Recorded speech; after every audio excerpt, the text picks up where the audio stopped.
Ah, que fome! Mas não sei o que eu vou fazer. Eu não sei se eu peço comida ou se eu faço alguma coisa com isso aqui. Mas de verdade, eu tava com uma saudade do churrasco que a gente fez semana passada, não tava bom? Teve muita coisa boa que a gente fez nas últimas semanas. Entretanto, com isso aqui, dá pra gente fazer um negócio legal, hein? Você já ouviu falar de restaurante? Comida reaproveitada, comida requentada, mas comida boa. Pois é, o que nós vamos fazer hoje. Sabe por quê? Porque sobrou muita coisa das últimas semanas aqui dos nossos churrascos, feitos nessa churrasqueira aqui do Nossa, a plataforma de lifestyle do UOL, aonde nós vamos fazer uns pratinhos muito gostosos. Já ouviram falar de arroz de carreteiro e paçoca de costela? Não? Pois então fica aí, bebê, porque hoje nós vamos ter reaproveitamento de churrasco, fazendo coisas deliciosas. Aqui no Vai Ter Churras.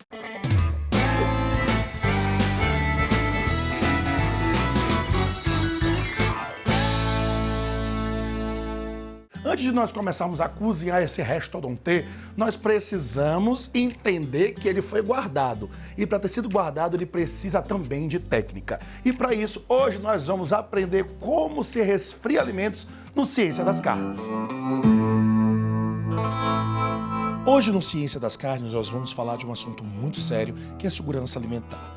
Vocês podem perceber que grande parte dos alimentos vendidos no mercado são a vácuo. Porque quando nós temos umidade, açúcares, proteínas, aminoácidos, mais oxigênio, nós temos o desenvolvimento de bactérias aeróbicas. Elas podem fazer muito mal a você e deteriorar bastante aí o seu produto. Normalmente em casa é complicado porque nem todo mundo tem máquina a vácuo, mas você tem como fazer uma técnica para que seu alimento, mesmo saindo do forno, da churrasqueira, possa ser acondicionado de forma correta e bacana. Vamos lembrar que, dentro da parábola de desenvolvimento bacteriano, entre 5 graus positivos e 65 graus positivos é onde ficam as temperaturas onde existe o desenvolvimento e o crescimento dessas bactérias. Para que nosso alimento não fique dentro dessa parábola durante muito tempo, eu jamais vou levar esse alimento quente para dentro da minha geladeira. Nós vamos fazer então a técnica do banho-maria invertido. Eu vou colocar dentro de um saquinho plástico e vou colocar esse saquinho plástico dentro de uma água com gelo. A temperatura vai ser jogada lá para baixo, normalmente 10 minutinhos é o suficiente para que esse alimento tenha uma queda de temperatura e possa ser acondicionado em potes herméticos para que ele seja consumido posteriormente. Agora que nós já aprendemos a resfriar os nossos alimentos, guardar eles direitinho para que eles fiquem sempre fresquinhos na nossa geladeira, eu preciso entender o que é que o povo tem falado na internet. Vamos chamar o quadro Verdade ou Mentira?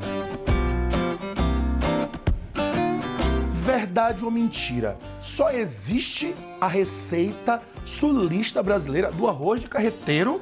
De jeito nenhum. Gente, vamos entender uma coisa. Todas as sociedades têm o seu arroz de carreteiro. O que é o arroz de carreteiro?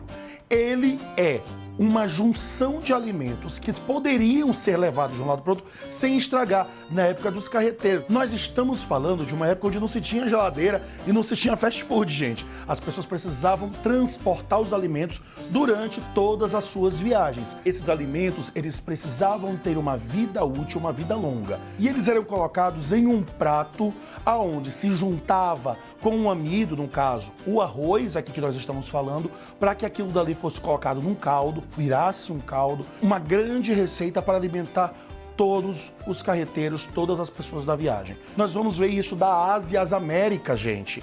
Então, essa ideia que o arroz de carreteiro só tem uma versão, ela ainda existe, até mesmo porque se nós formos ver no norte, no nordeste, no centro-oeste, sudeste e sul, nós temos o nosso arroz de carreteiro com muitos nomes, com muitas releituras.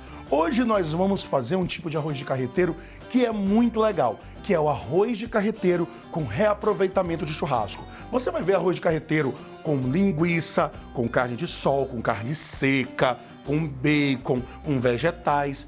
Hoje nós vamos pegar tudo isso, colocar na nossa panela, cozinhar com arroz e fazer um negócio incrível. Você pode fazer da forma que você quiser e deixa aqui embaixo a forma que você faz aí na sua cidade e com a sua família. Mas hoje aqui vai ser a minha versão, meu amor. E a minha versão é a versão de gente que gosta de comer. Então tenha certeza, vai ter tudo. Sabe aquele churrasco todo que a gente fez? Vai todo pra panela hoje. Bora lá. Mas antes disso, te acalma. Já te inscreve aqui no canal do Nossa, a plataforma de lifestyle do UOL, e também te inscreve lá no nosso Instagram, onde você vai ter acesso a muitas informações e conteúdos extras para você se divertir aqui conosco, meu amor, e você não deixar de ver esse rostinho lindo na sua vida. Para fazer o nosso carreteiro, nós vamos precisar de 2 xícaras de arroz comum mesmo, 100 gramas de bacon, 600 gramas de carne, no caso aqui as sobras do seu churrasco. Eles podem estar crus, podem estar assados, não tem problema. Aqui eu estou usando as costelas, eu estou usando os espetinhos, o que sobrou eu vou usar. Um gomo de linguiça calabresa, um gomo de linguiça toscana, 3 tomates bem madurinhos, 2 cebolas, uma abobrinha, um pimentão vermelho, 4 dentes de alho, 1/3 de xícara de tempero completo, sal e pimenta do reino a gosto. Para finalizar, um pouco aí de cheiro verde. Eu estou usando 1/3 de xícara aqui de coentro ou cheiro verde, da forma que você quiser. Eu tenho 100 gramas de cogumelo, se você não tiver não tem problema nenhum. Para fritar tudo eu vou usar um pouco da gordura de costela que sobrou, mas você pode utilizar a gordura que você quiser. A minha panela aqui, eu estou usando uma pejeira, mas você pode utilizar a panela que você tiver. Vou colocá-la no fogo médio e aí vou adicionar a nossa gordura. Vou começar com as carnes cruas. Aqui eu tenho o meu cordão de mignon e meu bombom de alcatra já bem temperadinhos que nós utilizamos nos nossos espetinhos. Vou refogá-los bem, eles já estão bem temperados. Quando eles começarem a dourar, nós vamos entrar então com o nosso bacon bem picadinho, a nossa linguiça calabresa em rodelas e só a massa da minha linguiça toscana. Aqui eu tirei ela do invólucro e vou usar só a massa bem picadinha. Vamos deixar isso aqui refogar bem. O bacon, as linguiças vão soltar gordura, então não se preocupe. Enquanto eles estão fritando, nós vamos picar os nossos vegetais. Vou picar o meu tomate em cubinhos, a minha cebola também. Aqui a minha cebola eu vou cortar em julienne, aqui tirando umas lascas, umas meia-luas. Vou tirar o tampo e a bundinha do meu pimentão, vou passar a faca por dentro, tirar o miolo e cortar em cubos. Vou tirar a pele e repicar o meu alho. E vou repicar também a sobra de cogumelo aqui. Vou cortar a minha abobrinha em cubos também.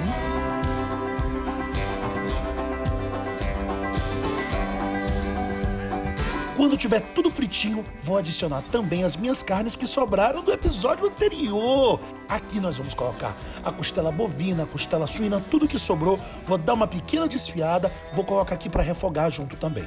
Vou adicionar 1 xícara de tempero completo, que vai deixar isso aqui tudo incrível. Assim que essa carne estiver toda bem fritinha, já grudando no fundo da panela, bem caramelizada, vou entrar com os meus vegetais e vou deixar com que eles fritem também. Eles vão soltar bastante líquido, deixa eles limparem o fundo da panela, deglaciar o fundo da panela com o líquido deles, que vai ficar perfeito. Assim que eles ficarem bem fritinhos, eu vou entrar com 2 xícaras de arroz. Vou fritar bem esse arroz junto com esses vegetais, porque eu quero que ele absorva esse primeiro líquido e você vai ver que ele vai absorver bastante dessa cor, é exatamente o que a gente quer. Essa cor, esse líquido é só sabor. Para essa quantidade de arroz e carne, eu vou utilizar mais ou menos uns 3 a 4 litros d'água. Parece muito, mas não é, porque eu gosto do meu arroz mais úmido. Se você gostar dele mais sequinho, 2 litros, 2,5 litros de água é o suficiente. Vou provar esse nosso caldo e vou ajustar o sal e a pimenta do reino. Vou deixar ele cozinhando até que ele absorva tudo, vai mexendo. Como eu tô fazendo uma panela bem larga, eu vou mexendo para que ele cozinhe de forma homogênea. Assim que essa água secar, desliga, pica o seu coentro, sua salsinha, sua cebolinha, joga por cima e voilá, bebê. Tá delecha.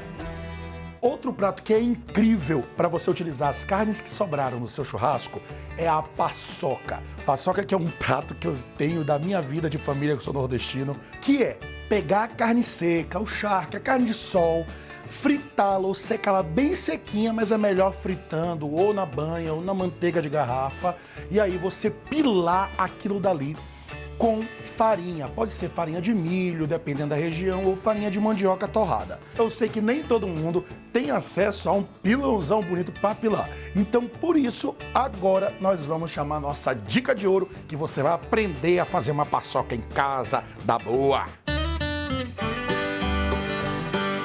A dica de ouro de hoje é fazer a sua paçoca no seu multiprocessador.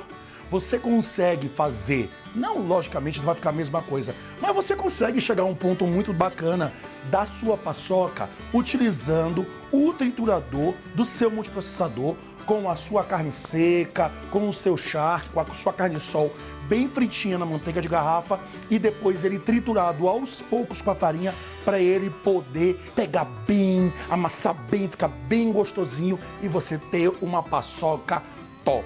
Então, com essa dica de ouro, vamos fazer a nossa paçoca, porque me deu uma saudade de casa, eu adoro uma paçoquinha. Aqui eu tenho um pedaço de mais ou menos 200 gramas daquela minha costela que eu fiz no programa passado, que é a nossa costela grelhada, foi pro forno, ficou delé. Aqui eu vou dar uma repicada nela, eu não vou despedaçá-la inteira, só uma repicada, porque depois nós vamos passá-la pelo multi. Então o que eu vou fazer? Vou só fatiá-la fininha. Você pode passar antes no multi, não tem problema nenhum, mas eu acho que ela fica parecendo antes quase uma carne moída e não é isso que a gente quer.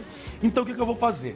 Eu vou pegar aqui a minha panelinha, vou colocar essa minha costela e a minha manteiga de garrafa. Vou colocar aqui mais ou menos a metade. Vou colocar, não vou molhar muito. Vou colocar 100 ml de manteiga de garrafa aqui. Isso aqui é para fritar. Quando eu falo fritar, é para isso aqui quase queimar. É para ficar bem seco.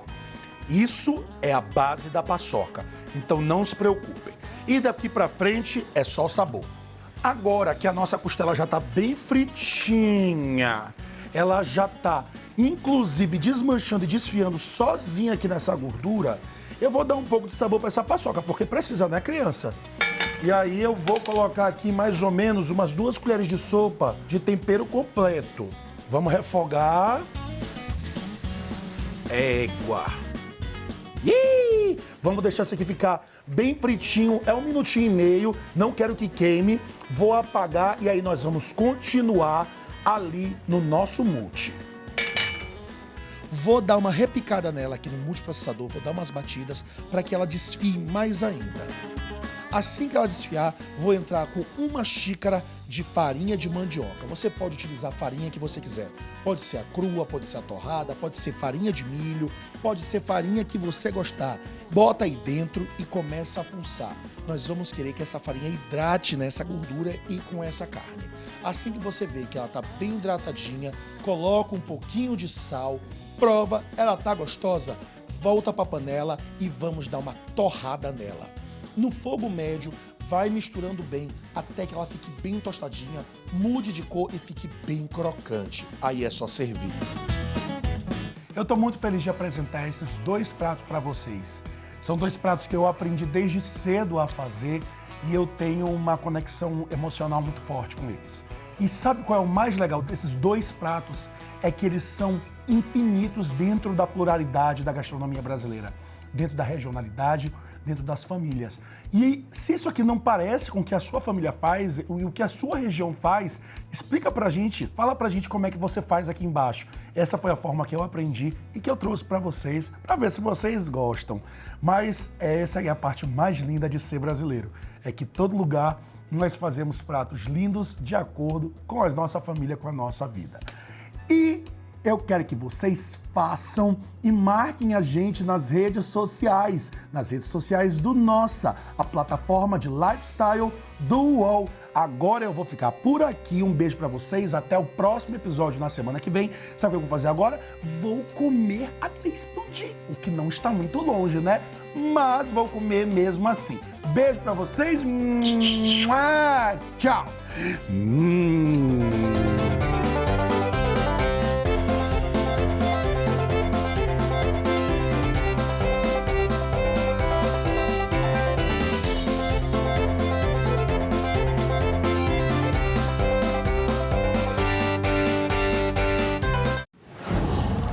Qual?